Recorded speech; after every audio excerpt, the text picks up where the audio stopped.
يا حاج. مرحبا ولدي. عامل ايه يا باي؟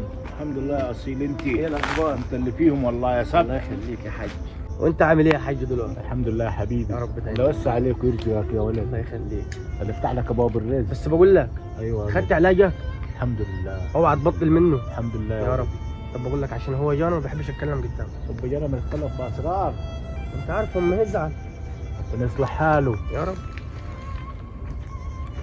عارف ان انتوا هتكونوا قاعدين مع بعض، لازما تقعد تطبخوا في ودنه كيه التعبان عشان يكرهني. كرهته فيا وما يطيقنيش اصلا. مش عارف انا ايه اعمل لك يا شيخ.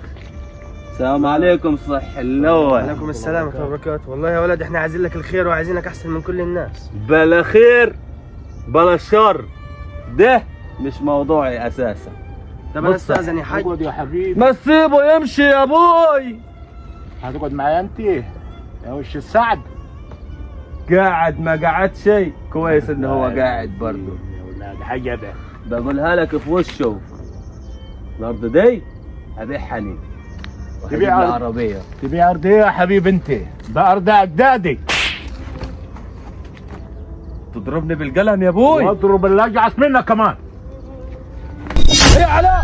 هتمد يدك على ابوك؟ بعد يدك عني يا محمود. انت بتدق فيه وفي اخوك، والله ما اكتب لك حاجه من الارض. بقى كده اهو كده. كان قاعد معاك عشان يقول لك كده. طب ايه رايك انت وهو؟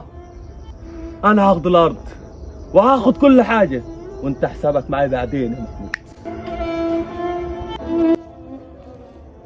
يديك العافيه يا ولدي. الله يبارك فيك يا حاج. صلى على النبي عليك. الله يخليك يا باي. يديك العافيه يا الله حبيبي. يخليك. جبت لي شويه ملوخيه. هجيب لك بعد ما اخلص. هجيب بس لك ملوخية؟ بس جعان والله. راح يوصل لك البيت اجيب لك اكل واجي. ماشي يا حاج. سلام يا حبيبي. عاوز حاجه؟ سلام يا ابوي. سلام يا حبيبي. سلام.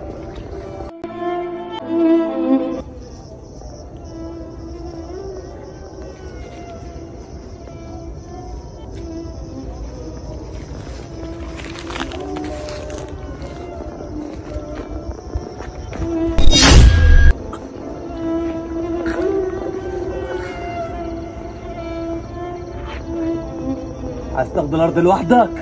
ده لا عشت ولا كنت. يا اجي دلوقتي اشوفك ميت ويموت وراك وانا اخد كل حاجه بعد كده.